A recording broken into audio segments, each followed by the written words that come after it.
Hello everybody and welcome back to another video. Today I'm going to do something a little bit different than usual. I'm going to be doing a little bit of a meta discussion video. I'm going to be talking about this current meta that we're seeing in the Overwatch League that will likely carry over as well to the live servers, as well as maybe we will be seeing it in the Overwatch League playoffs when that comes around later in the month and in September. Now, if you have not been watching the Overwatch League, you haven't really been seeing what's been played, there's been a lot of Reaper, a lot of Mei. Now, the thing that I will say is there's also a lot of other heroes that are being played. Reaper, Mei are not the only two DPS heroes being played. We're also seeing a lot of Widowmaker, a lot of Hanzo. They are two of the heroes that are also getting a lot of playtime. So it really depends on kind of your map. But Reaper and Mei, two heroes who I never ever expected to be seeing in a meta this year at all. If you had told me at the beginning of the season that Reaper and Mei would be meta, I would have been like, that's just not true at all. But here we are. Now, this comp is being called by a lot of people GOATS 2.0.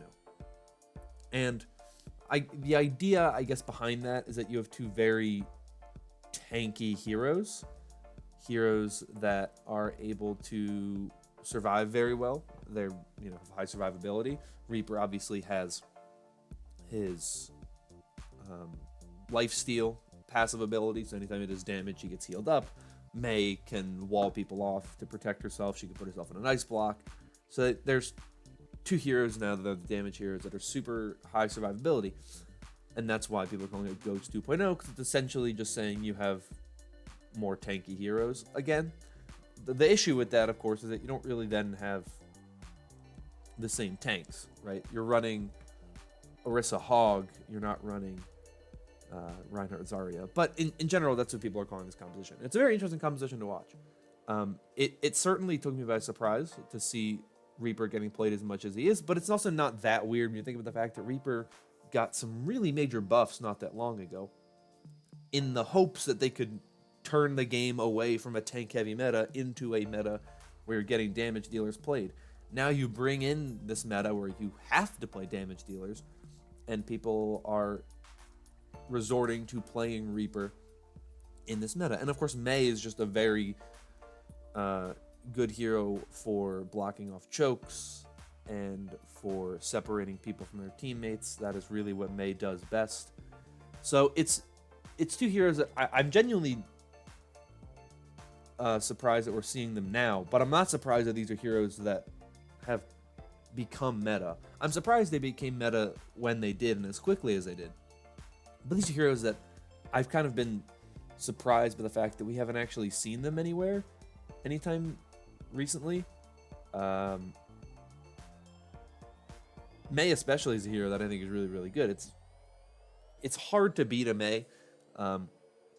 Sometimes, if you have a team that's playing Mei in the right environment, it's very impossible, nearly impossible to beat that Mei, because Mei is just so good at just keeping teams apart, where you can try to push in as a team, and then boom, there's a wall separating you and the rest of the team. The team has to either break through the wall or go around a little bit to go in a different way. And the time it takes that to happen, you're losing your people on the point. So it's a very interesting composition to see, and I think Mei is a hero especially that is not going to be fun for a lot of people to deal with. But this is the composition we're seeing in the pro scene. And like I said, we're also seeing a lot of Hanzo. We're also seeing a lot of Widowmaker. It really depends on what you need. We're seeing double sniper. We're seeing this composition here. Every so often, we'll see some tracer-based compositions or some other compositions that don't feature those four heroes. But really, it's Mei, Reaper, Widowmaker, Hanzo, and that's it. Like, that's really all you're seeing. You may see some different combinations of those. Like, you may see Mei, Hanzo. You'll see a little bit of Sombra in there, too. I've seen some Mei Sombra or Hanzo Sombra. It really does depend on what you need, and it's very map specific. But Reaper Mei, for example, is meta on control. Like, that is the only thing you run on a control map. You run Reaper, you run Mei, and you win. I mean, that's That's really kind of the idea behind it. That's a really major thing. And Reaper Hunt or Reaper May is not something that we've never seen before in control maps. Lijiang Control Center, Reaper May was a really meta thing there in the past. I remember last season the Dallas Fuel played the New York Excelsior. I don't remember which stage it was, stage 2 maybe. And they were running Reaper May a lot in that stage. It was Rascal, I remember very vividly. I mean, they absolutely obliterated New York on Lijiang Control Center running that exact DPS composition of May and Reaper. Now, over a year later, we're seeing it come back, and it's really, really, really devastating to a lot of these teams in the Overwatch League. It's very hard to play around, and we're seeing some teams that are just struggling to adapt. A lot of your really top-level teams have been the ones who have really struggled the most. The Vancouver Titans, the New York Excelsior, the London Spitfire. They've had some difficulties. The San Francisco Shock have just kind of not really played it, and they haven't really struggled. But you have teams like the Guangzhou Charge, like the Washington Justice, who are really kind of rising from the ashes. Their seasons are either over or really on the line, and they're really impressing, and they're coming out and they're looking much better than what I think any of us could have realistically expected of this team or of these teams. Obviously, we just saw Washington Justice beat Vancouver Titans last week. The Chengdu Hunters beat the New York Excelsior last week. The Toronto Defiant beat the Shanghai Dragons. The Florida Mayhem beat the London Spitfire. A bunch of these teams that are up at the top of the leaderboards lost to a bunch of teams lower down in the leaderboards. So it's a really crazy meta right now, and it's very hard to figure out what's going on. I especially have really struggled to figure out what's going on, just because it's so different from what we've been seeing for the past year, essentially, of Overwatch.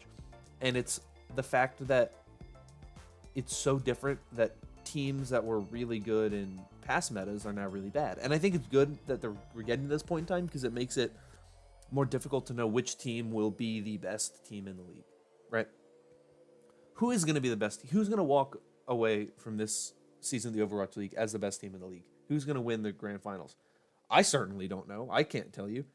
Last season, at this point in time in the season, obviously, at this point in time, the season's already over. But in stage 4 last season, I would have told you, New York is easily going to win this whole thing. Now, they didn't, but I would have told you New York is going to win the whole thing. But at the point where we are now in the season, I couldn't tell you. I'd say right now San Francisco is probably the favorite. But Guangzhou's playing really well. Chengdu's playing pretty well. Vancouver's not looking all that great. New York's not looking all that great. The Valiant have, looked pretty good, but they probably won't make the playoffs. The Gladiators have looked pretty good. The Spitfire have looked okay, but they've been struggling a little bit recently, losing to Florida and then dropping a series to Vancouver, which isn't that weird. It is Vancouver. I mean, they're one of the best teams in the league, but, you see it's very, very interesting what we're looking at. So this meta has completely changed the game. And I'm curious to see how it changes when we get the actual 2-2-2 roll queue, roll lock introduced into Overwatch. Because if you look at the way the game is right now, it's essentially how is the best way to put it? It's an artificially created roll lock meta. It's enforced in the Overwatch League. It's enforced in the PTR, but those are two separate patches and two separate things entirely. So the game we're looking at right now on the live servers and the Overwatch League is playing in doesn't have the Brigitte changes that we have seen with, where she has the different repair pack and her healing is different, all that kind of stuff. That's not in the Overwatch League. The changes to Symmetra, though they're not the most major, those are in the Overwatch League. The Reinhardt passive, all that kind of stuff. None of that is in the Overwatch League right now. So will we see a change? And of course, Sigma is the other one. Sigma's not in the Overwatch League either. So will we see a change when we get into the season playoffs and the play-in tournament, all that kind of stuff? Will we be seeing a change in the heroes that we're seeing played then, or is it still going to be the same meta that we're seeing now with May Reaper or Sombra or Hanzo or Widowmaker? A little bit of Pharah in there. There is some different DPS heroes sprinkled in the mix every so often, right? You'll see a Hacksaw Genji for the Vancouver Titans, right? or you'll see a McCree if the other team's playing a Pharah. You'll see some things like that. But ultimately, at the end of the day, we're really seeing this same Mei Reaper composition on a lot of the maps, and on the other maps, we're seeing Hanzo Widowmaker. Like, it really is this very, very interesting meta. Now, I don't think this meta is going to last as long as Goats did. I think it's a lot easier to change the compositions and change the meta when you can just tweak damage heroes a little bit more, because, you know, the team may look at where we're at right now and say, you know, Reaper's a little too good, because now you can't run all these super tank heavy compositions, so we're going to tone Reaper back a little bit. Well, then Reaper's not going to be as good and probably won't be played as often. So obviously things will change with patches and whatnot. I don't think this meta is going to be the ever meta, you know, the forever meta that we had with Goats. That obviously was becoming less of the meta when the role lock came in. But I actually think that in general, I thought Stage 3 had some of the most exciting matches. I thought the Stage 3 meta was really good. Because, yeah, you had some, you know, you still had some Goats play, but you were getting a lot more DPS compositions. Sombra was getting a lot of play, and maybe people are, you know, sick and tired of Sombra play, but I think it's really interesting to see what we've been seeing. It's been a very unique stage so far, where teams who no one would really ever expect to perform well have been performing very well.